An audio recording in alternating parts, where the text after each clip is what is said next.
Kitchen. இன்னைக்கு நம்ம சமைக்க போகிறது வெஜ் கொழுக்கட்டை. வாங்க இது எப்படி சமைக்கலாம் பார்ப்போம். முதல்ல ஆயில் கொஞ்சம் ஊற்றிக்கோங்க. தேவையான காயெல்லாம் நம்ம கொஞ்சம் வதக்கி எடுத்துக்கலாம். கடுகு சீரகம் அரை ஸ்பூனு, பச்சை மிளகாய் அரை, காஞ்ச மிளகாய் ரெண்டும் சிறிதளவு,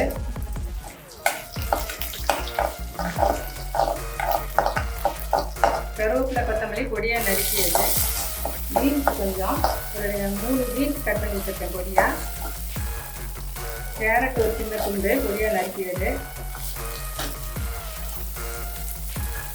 குடமிளகாய் ஒரு சின்ன பீஸு பொடியாக நறுக்கியது, உருளைக்கிழங்கு பொடியாக நறுக்கிறது ஒரு சின்ன துண்டு, பச்சை பட்டாணி கொஞ்சம் நைட்டே ஊற வச்சு அதை வேக வச்சு வச்சுருக்கேன். காயில் கொஞ்சம் உப்பு இருக்கணுன்றதுக்காக லைட்டாக உப்பு போட்டுக்கலாம். மாவுக்கு தனியாக போடுவோம்.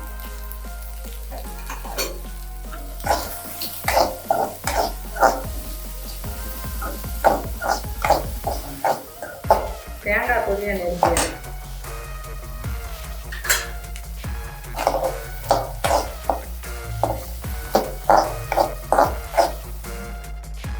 ஆ 200 கிராம் அரிசி மாவு,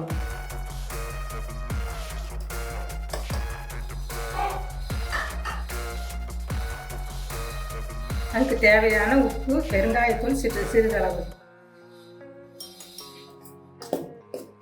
சுடுதண்ணீர் காய்ச்சி வச்சுருக்கேன். அதில் கொஞ்சம் கொஞ்சமாக ஊற்றி நம்ம மாவு பிசையணும். காய் வறுத்து வச்ச காயை அதில் போட்டுக்கலாம். நம்ம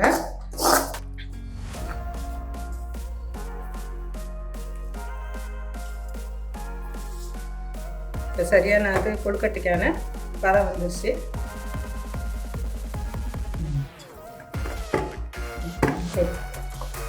கொழுக்கட்டைக்கான தண்ணியை வச்சுக்குவோம். முதல்ல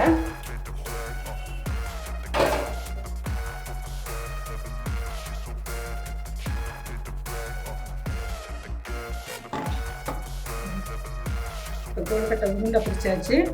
வேக வைக்கிறதுக்கு பண்ணணும்.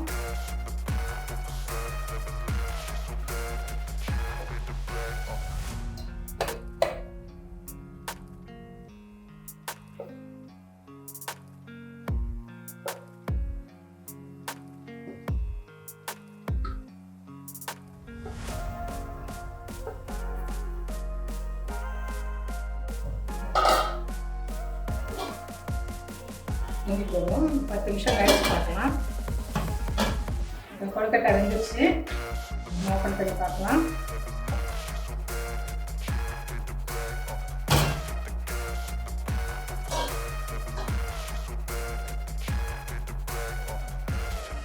சூப்பரான வாசமான கொழுக்கட்டை ரெடி.